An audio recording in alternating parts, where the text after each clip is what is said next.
आपका तो जिससे मोहब्बत था, नाता था, सबको धोखा दिया। आप तो अपने घर वाली को नहीं छोड़े। हिंदू धर्म में 16वां संस्कार कहलाता है शादी। आप घर में थे, अपने पिताजी को नहीं छोड़े, आपके कारण हार्ट अटैक कर गई। आप गुजरात में थे, गुजरात जल रहा था, देश में है, देश जल रहा है। आज पूरा विश्व देखा है तबलीग की जमात के लोगों को जिस तरीके से इन लोगों ने शर्मिंदा किया, प्रताड़ित किया, इसके लिए हम माफी मांगते हैं, इसके लिए हम माफी मांगते हैं, इसके लिए हम माफी मांगते हैं। ये वही दलाल लोग हैं, ये वही दलाल लोग हैं। प्रधानमंत्री जी मोर को दाना खिलाते हैं लेकिन गरीब के बच्चों को दाना नहीं खिलाते। अंग्रेज आपके फूफा लगते थे, जीजा लगते थे, अंग्रेज आपके फूफा लगते थे, जीजा लगते थे, जिसको भाजपा आरएसएस के लोग सावरकर के बहनों मित्रों 60 रुपया सावरकर को किस बात का मिलता था? देश की मीडिया के सभी पत्रकारों को लोगों को ये पता होता है कि कराची के किस पेड़ पर दाऊद इब्राहिम इलाज कर रहा है, लेकिन ये पता नहीं चलता कि चाइना गलवान घाटी में कब तक जाएगा।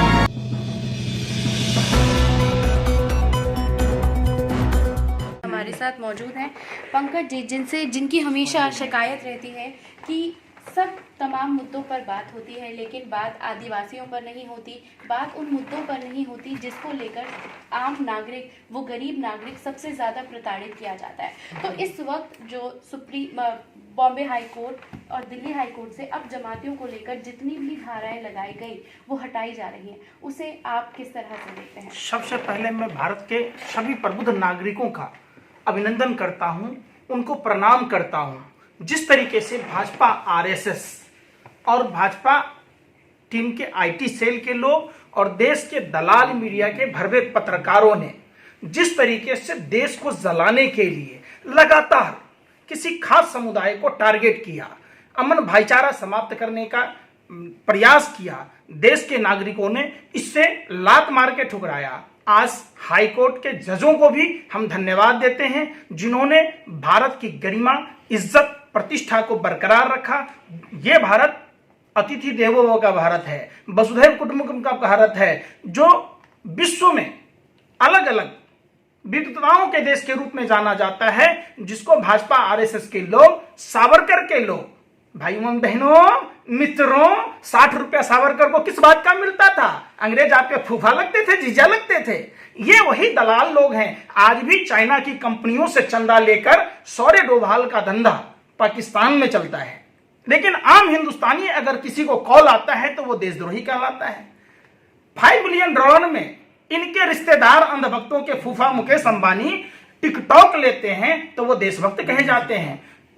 देसी कंपनी एमटीएनएल एविएशन को कंपनी को डुबोकर जियो फोन को ब्रांड एम्बेसडर और सेल्समैन सप्लायर बनकर नरेंद्र मोदी जी टोटल चाइनीज फोनों को ये करते हैं। पेटीएम में 500 करोड़ रुपए का चंदा लेते हैं। प्रधानमंत्री जी मोर को दाना खिलाते हैं लेकिन गरीब के बच्चों को दाना नहीं खिलाते।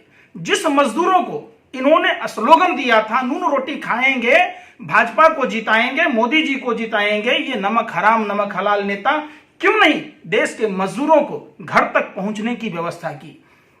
आज ये वही दलाल लोग हैं। देश की मीडिया के भरवे पत्रकारों को, दलों को यह पता होता है कि कराची के किस बेड पर दाऊद इब्राहिम इलाज करा रहा है, लेकिन यह पता नहीं चलता कि चाइना गलवान घाटी में कब कब्जा कर लिया।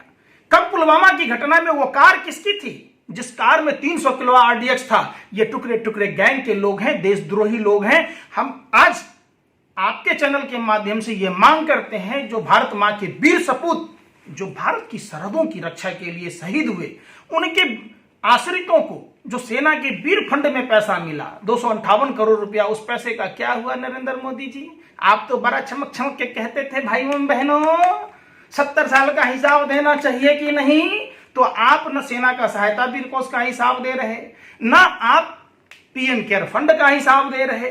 देखिए, कार्यपालिका, न्यायपालिका और विधायिका तीनों मिलकर आज भाजपा आरएसएस की कठपुतली बनी है। किस तरीके से प्रशांत भूषण के एक ट्वीट से उन पर केस अवमानना का दायर करते हैं। आम जनता का क्या होगा मोदी जी? आम जनता क्या करेगी? हम डॉक्टर को कुछ कह नहीं सकते, हम पुलिस में आंतरिक सुरक्षा की बात आम जनमानस की होनी चाहिए। पहले लोग सरकारी नौकरी वाले, प्राइवेट नौकरी वाले सरकारी होते थे। मोदी जी के टाइम में सरकारी नौकरी वाले प्राइवेट हो रहे हैं। आज जो था ही नहीं, बेरोजगार हो गया। आज हमारे माता पिता हमको इसलिए नहीं पढ़ाया कि हमको रोजगार नहीं मिले, नरेंद्र मोदी जी की सरकार रोजगार छीनने का काम किया। देश के उन युवाओं का क्या होगा? एक बात बताइए, कहते हैं कि अफसर काम नहीं करता, कर्मचारी काम नहीं करता, हम निजीकरण कर रहे हैं, तो मंत्री भी तो काम नहीं कर रहा, तो उस मंत्रालय का क्या काम है?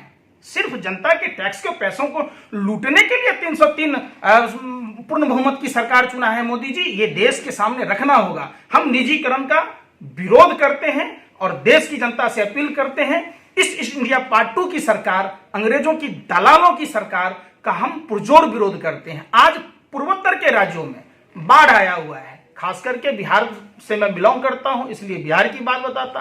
कोसी, कमला, गंडक, बागमती, महानंदा नदियों पर डैम का निर्माण होता तो वहां लोग आत्मनिर्भरता की बात होती, रोजगार की बात होती। रेलवे को निजीकरण कर रहे हैं। लालू यादव 1 रुपया टिकट का दाम कम किया तो रेलवे हजारों करोड़ के प्रॉफिट में था।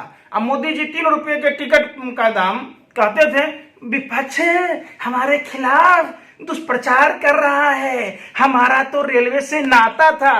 मोदी जी, आपका तो जिससे मोहब्बत था, नाता था, सबको धोखा दिया। आप तो अपने घर वाली को नहीं छोड़े। हिंदू धर्म में 16वां संस्कार कहलाता है शादी। आप घर में थे, अपने पिताजी को नहीं छोड़े, आपके कारण हार्ट अटैक कर गई। आप गुजरात में थे, गुजरात जल रहा था, देश में है, देश जल रहा है।